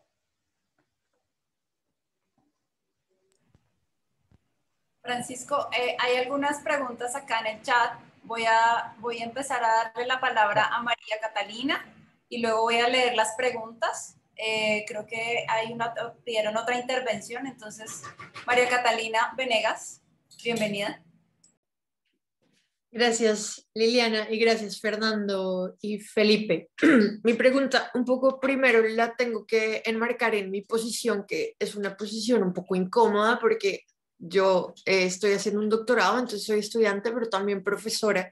Digamos que tengo que negociar con esa doble condición todo el tiempo. Pero la pregunta que yo les quería hacer a ustedes es, ¿cómo ven ustedes el rol de la academia y su complicidad, digamos, institucional en permear o perpetuar, perdón, este tipo de estructuras coloniales aún hoy en día? Fernando ahorita más o menos explicó cómo todavía hay muchos profesores, por lo general hombres, que de entrada tratan de descartar toda la experiencia espacial con la que viene un estudiante y en últimas cómo desde la academia se puede llegar a formular un rol de un arquitecto y arquitectas distinto, que sea más de mediador y facilitador y no tanto como de genio creador. Gracias. Gracias, María. Yo voy, bueno, como me citaste en la pregunta, yo voy a intentar responder. La academia tiene mucha responsabilidad en todo esto. Y nosotros, como Felipe y yo, que trabajamos en la Academia del Norte, tenemos también mucha responsabilidad. Y hay que prestar mucha atención en esto y hay que desarrollar sensibilidades, ¿no? Claro que estamos dentro de sistemas académicos que reproducen esta colonialidad, pero también estaban Arturo Escobar, Walter Mignolo, Aníbal Quijano y todas las referencias, ¿no? Es muy difícil abandonar la academia, porque sí, la academia tiene problemas, es parte del problema, pero tiene una potencialidad de transformación, tiene una potencialidad de influir. Para mí me parece que hay que prestar atención a gente que está afuera de la academia y está escribiendo sobre esto de una manera tal vez más libre, porque la academia tiene sus corrientes, ¿no? Tiene sus limitaciones, pero es muy importante enseñar, es muy importante pasar estos incómodos, pasar estas cuestiones para nuestros estudiantes y pensar en la continuidad de este pensamiento. Y aprovecho tu pregunta porque es muy próxima de la pregunta de Ivo desde la Universidad de São Paulo, que está en el chat, que me gustaría contestar, porque es casi la misma pregunta, ¿no? Ivo nos pregunta cómo tratar el conocimiento eurocéntrico de la civilización occidental. Y es fundamental, no hay que descartarlo, es imposible. En primer lugar, es imposible. En segundo lugar, no me parece inteligente descartar todo este conocimiento occidental. Nosotros necesitamos del Zoom para poder conectarnos, necesitamos de la vacuna. Todo esto es consecuencia de este proceso de modernidad, las mejores consecuencias, ¿no? Agua limpia, vacunas, posibilidad de conexión, posibilidad de leer los trabajos unos de los otros. Todo esto es la parte buena de la modernidad. Pero hay que trabajar las insuficiencias, ¿no? En primer lugar, la parte de la colonialidad, entender que cada uno de nuestros proyectos heroicos de la modernidad arquitectónica fue hecho por brazos, ¿no? Mestizos, por brazos negros, por brazos locales. Fue trabajado encima del olvido de las mujeres que estaban ahí dibujando, que estaban ahí trabajando, pero que son olvidadas, no están registradas como artistas, como autoras. Hay que trabajar la cuestión ambiental, como decía Pacho, ¿no? Pensar que todos los ejemplos paradigmáticos de arquitectura moderna en Latinoamérica fueron construidos con madera, ¿no? Fueron construidos con el desmonte de los bosques. En Brasil, mi país, tiene nombre de desmatamiento, ¿no? Porque el nombre es del nombre de la madera que lo sacaron los portugueses en el siglo XVI. Y hay que incluir esto en la discusión para trabajar estas insuficiencias. Y prestar mucha atención.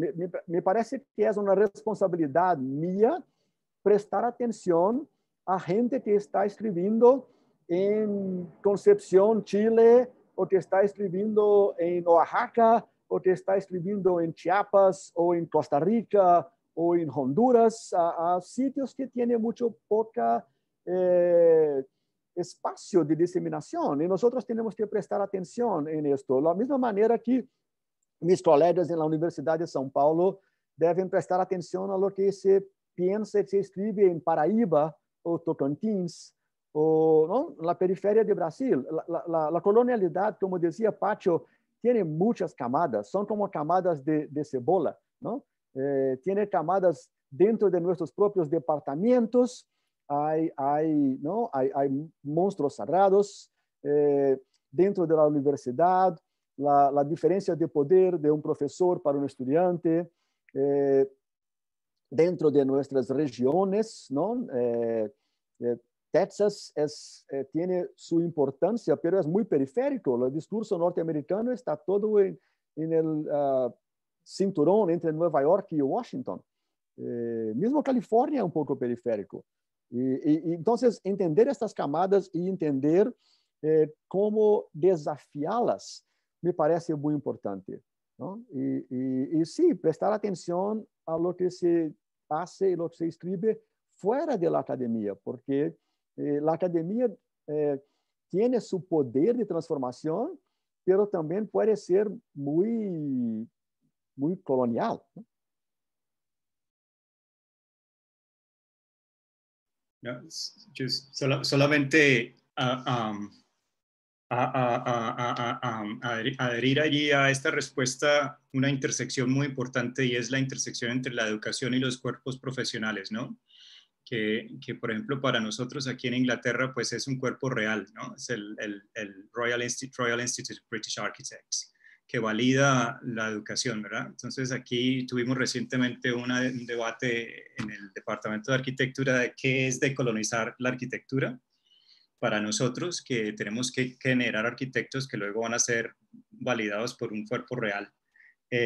Pues esa intersección de que la escuela de arquitectura genera un arquitecto, ahí ya hay lo que decía Fernando inicialmente, ¿no? Que la arquitectura es un discurso colonizante, genera una autoridad y además determina unas ciertas experiencias de qué es la arquitectura en relación a lo que no lo es, ¿no? ¿Se acuerdan de, por ejemplo, Vitruvio en el libro primero, pero también, no sé, Pevsner en la catedral es arquitectura, pero el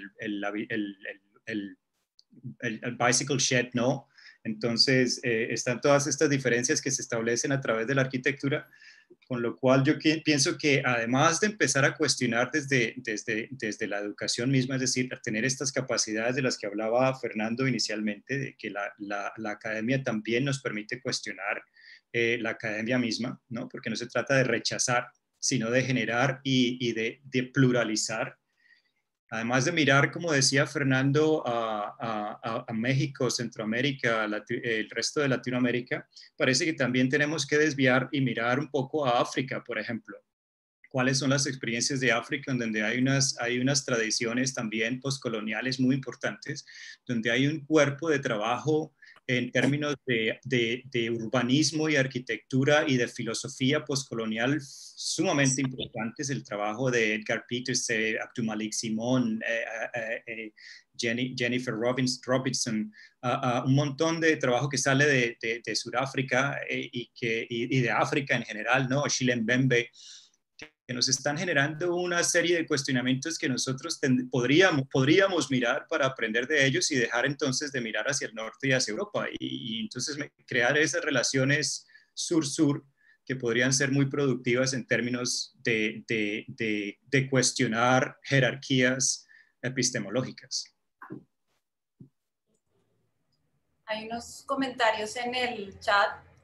Voy a leer y enseguida le doy la palabra a Carlos Niño, que pidió la palabra.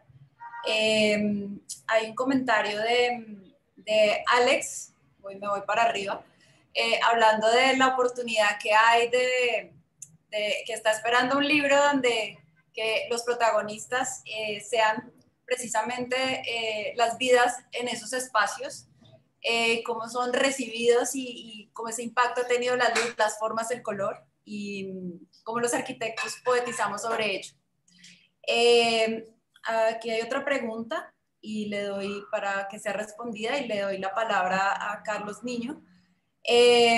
Sobre Fabricio Lázaro, muchas gracias. Bertolt Brecht pregunta sobre el obrero que lee. ¿Quién construyó Tebas? las de las 7 puertas. En los libros se mencionan los nombres de los reyes. ¿Acaso los reyes acarrearon piedras? Cada página una victoria. ¿Quién hizo el banquete del triunfo? Cada década un gran personaje. ¿Quién pagaba los gastos? Tantos informes y tantas preguntas. Y bueno, voy a vincularla con otra pregunta para dar la palabra a Carlos. ¿Cómo es posible contactar a los arquitectos posteriormente para consultarse y hacerles esas invitaciones? Supongo que ya ahorita les pasamos el dato y les cuento que esto queda grabado y lo vamos a montar en una plataforma. Entonces, les doy la palabra.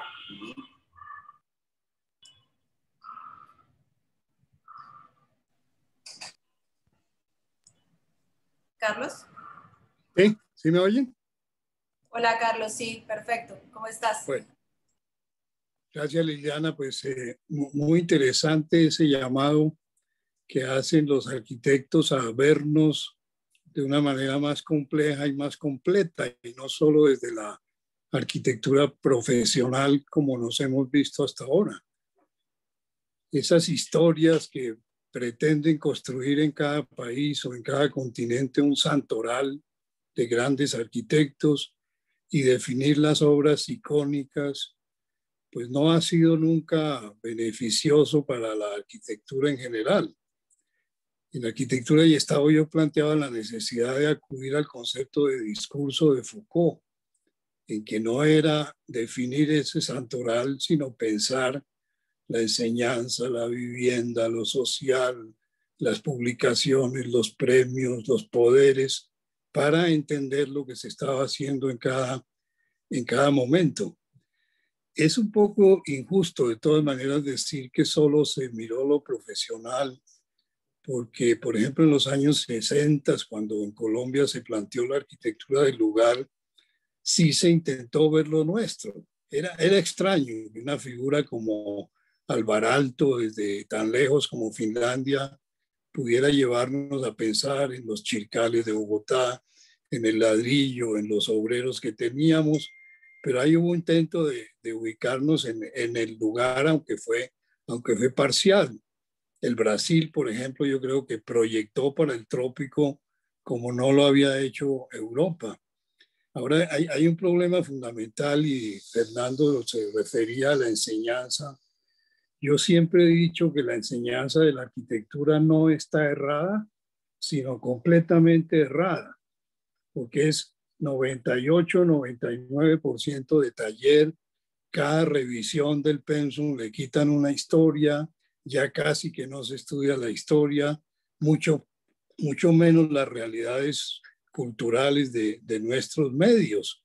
Entonces se trata de abrir la investigación, o como dice Pacho, el estudio para comprendernos y dejar esas historias en que yo lo dividía entre los optis y los pesis. Los optis, los optimistas que escogen 5 obras de un país, y los pesimistas que vemos todo lo que se está haciendo en la usura inmobiliaria y en el desorden urbano. Alguna vez yo hice un libro que se llamaba El territorio chamánico, pensando ver a los indios, y uno de los jurados decía que ese libro ha debido presentarse a una bienal de antropología. Entonces, me da mucho placer esta invitación a pensarnos en una mayor complejidad, revisar qué hizo el SAL, porque el SAL fue para pensarnos, a lo mejor se quedó solo en la arquitectura profesional, pero creo que es una buena invitación. Era eso, Liliana. Gracias.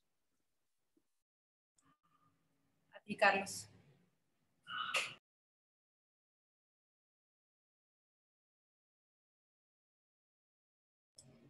Muchas gracias. Bueno, ya hablaron, hicieron una intervención sobre la enseñanza de la arquitectura. No sé, Francisco, si quieres seguir con las preguntas. Bueno, voy a hacerles una pregunta. ¿No sería de pronto más pertinente estudiar más vale geografía de la arquitectura en vez de historia de la arquitectura?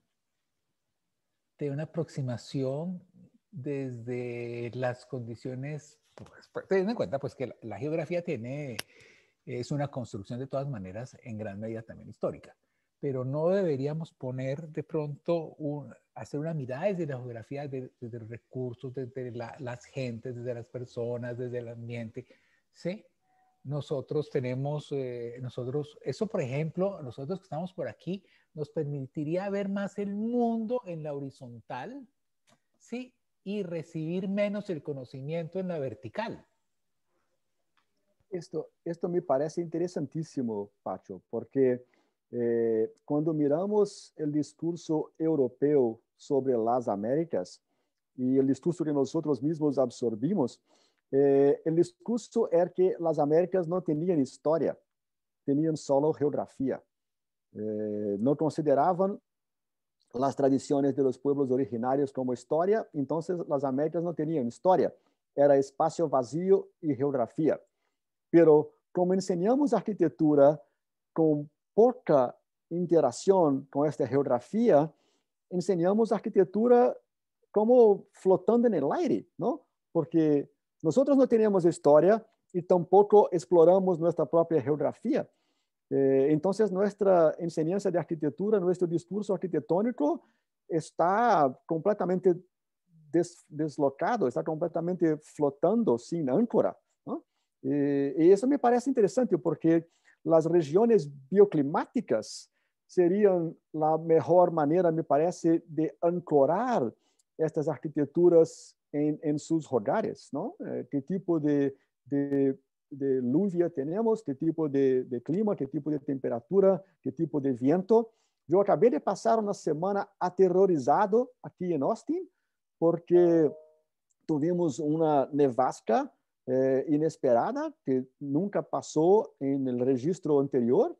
El grid de electricidad se rompió.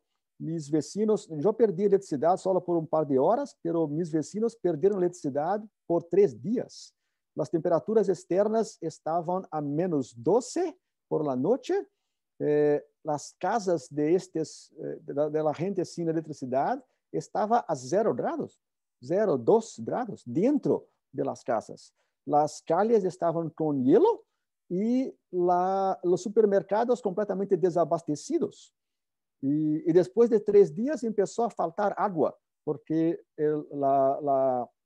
las plantas de tratamiento de agua también fallaron sin electricidad. Y fue una semana de terror. Y esto porque, otra vez, nuestra civilización es muy artificial, ¿no? Y cuando cambia un poco la temperatura o la expectativa de clima, desaba todo y desmontó todo. Y esto nunca voy a olvidar, ¿no? El desmonte que pasó cuando el clima nos alertó de que algo muy malo y muy profundo está pasando. La otra ventaja que tendría hablar de geografía, aunque es verdad que la geografía es otra construcción académica y epistemológica, por supuesto, pero la otra ventaja que traería es desvirtuar el valor de la historia, ¿no? Porque ese árbol de la arquitectura que mostró Fernando, el de Bannister Fletcher, que salió en la segunda edición de Bannister Fletcher en 1901, pues es muy claro en que lo que valida la arquitectura es el precedente y es en lo que estamos todavía nosotros, ¿verdad? Por eso es que Leonardo Álvarez está para presentar su trabajo tiene que hablar del anterior, ¿verdad? Tiene que hablar de Le Corbusier, tiene que hablar de Salmona. Entonces esa validación histórica, ¿no? Entonces, claro, nosotros estudiamos la historia de la arquitectura para generar, como lo dijo Vitruvio desde hace tiempo ya, para generar un sistema de preceptos que valida en base a lo anterior, ¿no? Entonces la idea de desvirtuar esa validación de la historia, esa validación de la validación a través de lo anterior sería muy interesante y conectar más bien con lo social. Geografía no solamente entendida en términos del estudio del territorio, que pues por supuesto ya el argumento lo presenta muy convincentemente Fernando, pero yo diría que en términos de una geografía social también, o sea, conectándolo con los usuarios, con las personas, con quienes lo producen, con quienes lo compran, lo venden. Entonces, ver la arquitectura de una forma mucho más compleja.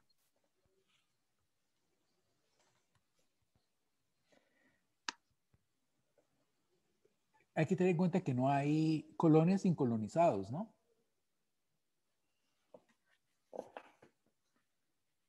Por eso el llamado de ustedes a descolonizar, es a cambiar la mirada. Yo hago, Pacho, que tenemos que descolonizar nosotros mismos. Somos todos colonizados en diferentes grados, pero todos. Y hay que hacer un esfuerzo para descolonizar nosotros mismos. Del patriarcado, de la homofobia, de la falta de conocimiento de nuestra propia historia, nuestra propia geografía, nuestro propio sitio. Sí, hay que descolonizar nosotros mismos.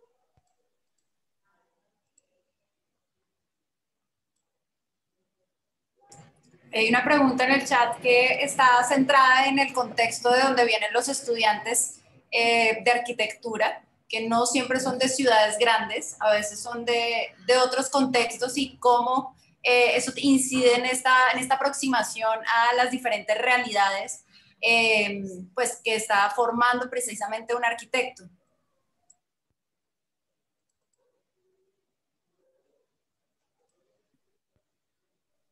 Sí, este es un aspecto sumamente importante, pues es a lo que nos referíamos anteriormente en relación a la experiencia espacial y urbana de los estudiantes, no solamente por su origen en términos del lugar de la ciudad, sino del lugar social en donde están y también de su origen étnico-racial, ¿no? Es decir, las estadísticas muestran que nosotros en Inglaterra tenemos menos del 1% de arquitectos graduados de origen afrodescendiente en este país. Tenemos menos del 3% de estudiantes graduados de origen indio, de la India, Bangladesh y Pakistán, que es una parte de la población muy grande aquí. En los Estados Unidos las estadísticas son similares, con una población afrodescendiente mucho más grande que la nuestra. Entonces no solamente es el origen en términos de su experiencia urbana, sino de su experiencia social, de su origen económico y de las capacidades, pero las capacidades que esto genera para entender la arquitectura, no lo digo no de una manera negativa, lo digo de las capacidades que genera para poder repensar la arquitectura desde las diferentes posiciones y experiencias que existen. En este sentido, me parece siempre importante llamar atención para los buenos ejemplos también, ¿no? Estamos aquí hablando de todo lo que está errado en la enseñanza de arquitectura, pero miren, por ejemplo, la Universidad de Talca, en Chile. Talca es una ciudad chiquita, rural, un espacio rural, ¿no? Donde tiene viñedos y explotación de madera y muy rural. Y ahí Juan Román y otros profesores crearon una escuela fantástica. Y lo revolucionario está en que las tesis de grado hay que construir. Entonces, claro, los estudiantes no proyectan centros culturales o hospitales o museos, proyectan un punto de autobús, porque ellos tienen que construir. Si no construyen, no tienen el diploma. Hay que mirar Talca, hay algo ahí, y son belísimos los puntos de autobús y los apoyos del mercado de frutas. Son belísimos. Hay que mirar Talca porque hay algo ahí muy especial. En Paraguay también hay una actitud decolonizada, dijéramos, sobre las formas, ¿no? En los arquitectos, en una generación, digamos, muy brillante de arquitectos paraguayos que casi que, diríamos, han sido pioneros en una mirada descolonizada. Sí, sí. Javier Corbalán, bueno. Solano Benítez, Sonia Carísimo, José Tocubilla. Sí. Y hay que recordar que Paraguay es lo único país de las Américas donde un idioma precolombino es oficial, ¿no? El guaraní es oficial, es parte de la lengua, de lengua oficial de Paraguay. Y casi todos hablan algún guaraní, ¿no? Los pobres hablan más guaraní, los ricos hablan menos, pero el guaraní está ahí, sobrevivió.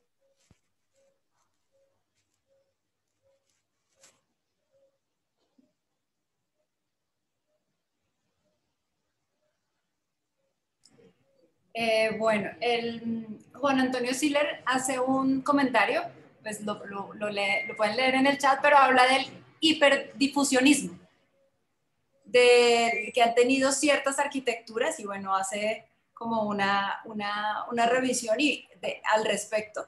Y expone que la presencia asiática comparte importante de las presencias de África y las propias de América. Entonces hace una relación como transversal.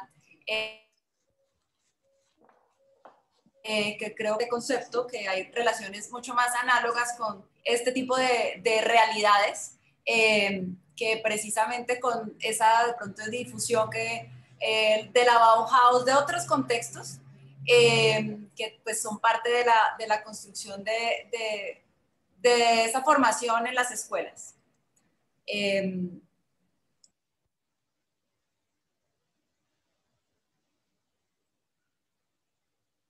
Hay un comentario de Gina Brightside.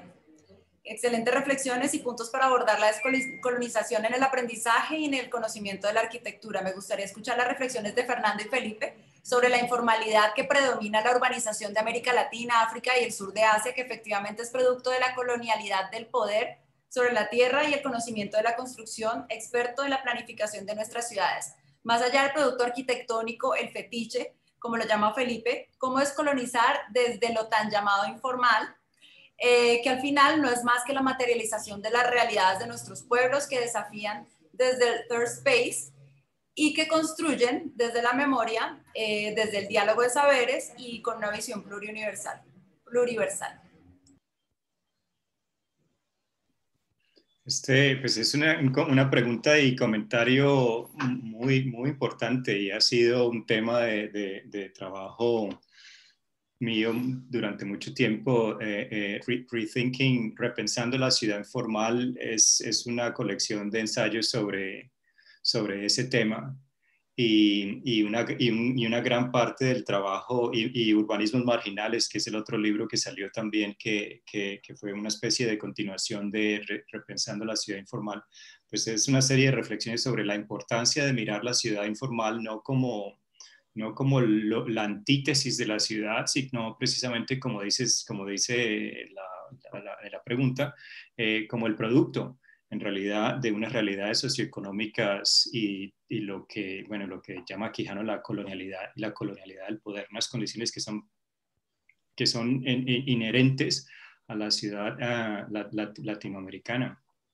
Me parece que por esa misma razón es importante conectar, pienso yo, con esta corriente emergente, ya no emergente, pero más bien fuerte, de academia urbana que está surgiendo en África, porque lo que se llama el discurso pues ha adquirido el nombre de Postcolonial Urban Studies, ¿no? Estudios urbanos postcoloniales, que surge con el trabajo de Jennifer Robinson, Edgar Peters, Abdulmalik Simon, entre muchos otros que hay allí. Es precisamente mirar esa condición de la ciudad postcolonial africana en la cual esos urbanismos informales se vuelven lo normal, ¿no? Son en realidad los urbanismos dominantes. Y yo pienso que nosotros en América Latina, en Colombia, en Cali, por ejemplo, también tenemos una situación que puede ser comparable en la medida de la proporción de la ciudad que ha sido construida de manera informal, que seguramente se ha formalizado a través de los años, porque es que esa es la otra cosa, ¿no? Que hay unos barrios en Cali que inician informalmente, se formalizan posteriormente en 50, 60 años, pero luego la ciudad sigue creciendo, de manera que entender esos procesos es fundamental para entender la ciudad contemporánea. Y allí me parece que habría totalmente unas herramientas muy importantes para descolonizar el discurso urbano, el discurso arquitectónico y la manera en que nosotros entendemos y planeamos la ciudad desde las posiciones de autoridad, es decir, desde las, digamos, oficinas de planeación municipal, pero también las escuelas de arquitectura, cómo enseñamos el urbanismo. Por ejemplo, de forma colonizada, ¿sí? La ley del suelo español casi que se fotocopió. Y más allá de esto, porque esta pregunta es llave, esta cuestión de la formal y de lo informal llave para entender América Latina principalmente, pero yo llamo atención para el papel del dibujo, ¿no? Porque la gran diferencia entre lo formal y lo informal es que un fue dibujado, el otro no. Un tuvo el dibujo como intermediario en el proceso de construcción y el otro no. Se marca en el suelo donde construir las paredes y empieza a subir las paredes y piensa en las ventanas cuando las paredes están a 1 metro. Y la ausencia de casi total de dibujo, lo que me hace pensar en la fuerza del dibujo como elemento de colonialidad, ¿no? Elemento de exclusión. ¿Usted vive en un espacio dibujado o no? ¿O vive en un espacio no dibujado? Esto me hace pensar mucho en la fuerza del dibujo como instrumento de exclusión. Yo tengo que hacer una intervención de tiempo. Voy a dar la palabra brevemente. Ana Patricia Montoya tenía la mano levantada. Afortunadamente las preguntas quedan grabadas y se las retransmitiremos y seguramente tendremos más escenarios para poder conversar, porque ya creo que nos quedan unos cuantos minutos de la sala Zoom. Entonces, te doy la palabra a Ana Patricia y ya vamos cerrando con las intervenciones. Muchas gracias. Muchas gracias, Liliana. Bueno, la responsabilidad mía de cerrar tampoco, no, el comentario no es tampoco de cierre, pero pues sí, me sumo al comentario de Carlos de la importancia de estos espacios un poco para complejizar el pensamiento de la arquitectura. Creo que eso es muy importante, pero sobre todo para saludarlos, saludar a Fernando y saludar a Felipe. Me encanta verlos y escucharlos. Pues nada, yo sí quería comentar sobre estos discursos decoloniales que vienen clarísimo de otras disciplinas. Creo que hay una cosa allí importante desde nuestra disciplina de la arquitectura y es el cómo se aplican, ¿no? Cómo se aplican estos discursos. Y creo que ustedes ya que lo manejan de una manera es evidente cómo los manejan de una manera muy clara. Para los que no los manejamos así tan claramente como ustedes, uno diría que es más claro esta relación cuando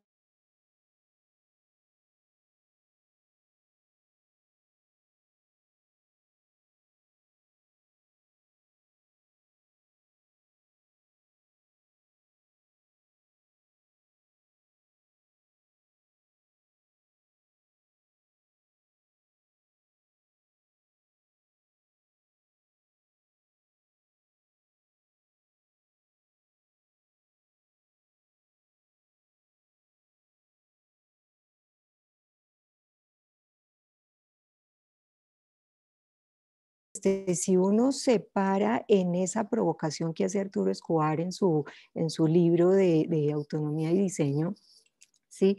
Esa provocación que digo yo que hace es más como un llamado a la profesión del arquitecto. Ahora lo mencionaba entre su presentación Felipe cuando hablaba del pluriverso, y Arturo Escobar pues plantea un poco esta idea de cómo pasar del desarrollo al pluriverso, pero lo que me llama la atención allí es cómo pone en duda el futuro del diseño, ¿sí? En arquitectura, cómo pone en duda ese futuro y hace referencia a algunas situaciones como su relación obviamente con el ámbito social, que es clarísimo, el diseño participativo, los procesos de experimentación. Bueno, hace una relación allí muy amplia, pero lo que a mí me queda precisamente es que no es como muy clara el cómo interpretar esta interpretación, hacer esta interpretación.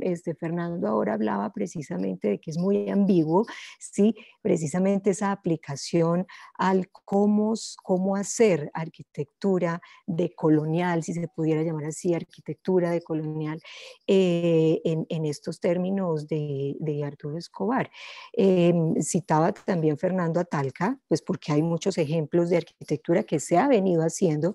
Yo no sé si sí muy consciente del discurso, si paralelo al discurso o si resultado del discurso, pero en el caso de procesos participativos uno podría encontrar este tipo de ejemplos como el que menciona Fernando precisamente, que valdría la pena revisar qué tanta relación tiene su producción arquitectónica con los discursos mismos, ¿no? Entonces, no sé si para ustedes es igual, me imagino que no, de ambigua esta relación y cómo entenderlo en este momento desde su aplicación en términos profesionales a la disciplina, el cómo hacer arquitectura en este contexto, ¿no? Entonces, más que una pregunta, o no sé si pregunta o comentario, quería llamar la atención de la situación que nos pone Arturo Escobar allí frente al futuro o no futuro del diseño. Y bueno, fuera de saludarlos, ¿no? Gracias, Ana P. Ana Patricia, un gusto verte. Qué bueno que continuamos esta conversación porque tiene mucho que ver con los procesos participativos que estábamos estudiando juntos nosotros tres. Lo que más me gusta en los libros recientes de Escobar es que él como que rescata el potencial de transformación de arquitectura, como el potencial de articular una visión de futuro, ¿no? Tenemos este potencial, tenemos este poder, el poder de hacer una síntesis de un futuro posible a partir de la manipulación espacial, de manipulación de imágenes, de diseños. Esto tal vez sea lo mejor de la modernidad, ¿no? Que la generación del inicio del siglo XX tomó para sí la responsabilidad de intentar hacer una ciudad mejor. Claro, estaban llenos de eugenia, estaban llenos de racismo, estaban llenos de eurocentrismo. ¿O qué? Tiene que ver de dónde crecieron, dónde se formaron. Nosotros también. Yo soy producto de Brasil de los años 70, 80. Y con esto viene mucho potencial y muchos problemas, ¿no? Pero hay algo ahí en arquitectura que me da un poco de optimismo, de esperanza, y es este poder de articular una visión de un futuro mejor. Me gusta mucho ver Escobar tateando este poder. Todavía está intentando hacer una aproximación, no está hecha. Espero que Escobar pueda continuar a hacerlo, porque va a ser muy importante para nosotros, pero nosotros también podemos, desde nuestro lado arquitectónico, aproximarnos de Escobar y tal vez encontramos ahí en el medio del camino, ¿no? Tal vez encontramos en el medio del camino donde podemos contribuir para este pluriverso, que para mí es muy importante porque es el desarrollo de una sensibilidad de incorporar todas las miradas, todas las ideas, todos los sueños, ¿no? Y esto es pluri. Hola, Ana P., ¿cómo estás? Hace tiempo no te veía. Sí. Como siempre, haciendo la pregunta difícil, pero mira, lo primero que tengo que decir es que no existe tal cosa como una arquitectura decolonial, ¿no? Eso en realidad ya en principio es una contradicción de términos, no es un estilo. No se trata de que ahora se vuelva la arquitectura, reemplacemos la arquitectura posmoderna por la decolonial. No se trata de eso, es un cuestionamiento y si hay algo que está asociado a la práctica de una arquitectura desde una perspectiva de colonial o descolonial, sería la desmaterialización o de las jerarquías inherentes en la presencia del arquitecto en el proceso de producción del edificio. Entonces, esa idea de que el arquitecto produce los espacios que son apropiados para los habitantes y los habitantes se adaptan a ese espacio, que fue una posición muy asociada con el movimiento moderno, y que se ha presentado también a través de los libros, es decir, las críticas que se le hacen a los habitantes de ciertos edificios significativos por haber transformado el edificio del arquitecto maestro, ¿no? Es decir, por ejemplo, en Arquitectura en Colombia, en el libro este famoso de Rogelio Salmona, el autor habla de que debía haber una policía que previniera que los habitantes de la Fundación Cristiana cambiaran los edificios, ¿no? Entonces es esa cuestión de que el arquitecto dicta la manera en que la gente vive, y eso es lo que habría que descolonizar. No se trata de que vamos a hacer edificios diferentes, sino de que vamos a tener una actitud diferente en relación a los edificios que hacemos, y más conectada con las realidades socioculturales de las personas que van a habitar esos edificios. A mí me parece que eso es donde se aplica la práctica, en la práctica, la actitud descolonizante de la que estamos hablando. Muchas gracias. Yo tengo que intervenir porque quedan 4 minutos, tengo que hacer un anuncio. Y bueno, ya le doy los últimos minutos a Francisco. Yo quiero agradecerles a todos. En el punto más alto tuvimos 100 participantes. Sobreviven 72, que también es un muy buen número para la conversación. Tenemos una charla de la Facultad de Socioeconomía el 19 de marzo, donde se va a presentar el libro Ciudades, Capitalismo y Política de Sensibilidades. Los autores son Ángela Franco, Felipe Hernández, Ana Servio, Margarita Camarena, Adrián Escribano, y los tres, pues Felipe y Ángela, pues han trabajado el capítulo Espacios Urbanos de Miedo y Desilusión, entonces, pues para referirse el caso de Llano Verde. Entonces también oiremos y seguiremos conversando al respecto, y compartiremos pues por muchas redes el link para que nos podamos unir. Muchas gracias a todos. Le doy la palabra a Francisco para hacer los últimos minutos del cierre. Y bueno, las preguntas seguramente las pasaremos y las compartiremos para poder seguir en esta conversación, continuarla. Gracias. No, yo iba a terminar solamente con esta pantalla. Creo, no sé si se está viendo. Sí se ve. Es una cosa que nos mandó Kino y que me recuerda esa imagen tan provocadora de América que hemos asociado a que nuestro norte es el sur, de Torres García. Muchas gracias a todos y esperamos reunirnos pronto de nuevo a seguir esta conversación. Muchas gracias. Y muchas gracias, a todos. Y muchas gracias, Liliana. Tanto a Fernando y a Felipe como a todos los asistentes. Yo creo que hemos tenido un foro fantástico. Gracias, Pacho y Liliana, por organizar esto, y gracias a todos por venir. Ojalá que en el futuro próximo podamos hacerlo en persona y tomar una cerveza después. Y además que descubras por qué se dan tantas cosas de este tipo de ideas aquí en Cali. Sí, yo tengo que irme ahí y descubrir. Sí. Y para que veas lo que es la geografía, te sorprenderías de ver o de probar los dulces propios del Valle del Cauca y lo parecidos que son, o porque son idénticos a los de Minas Gerais. Sí, claro. Sí. Colombia y Brasil son muy parecidos, y seguro que Cauca y Minas Gerais lo son también.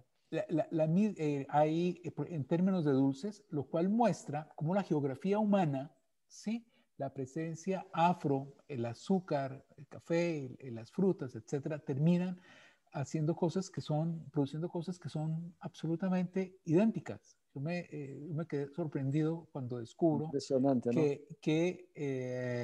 somos familia. Sí, sí. Yo me siento muy en casa en Colombia, porque entiendo los códigos, ¿no?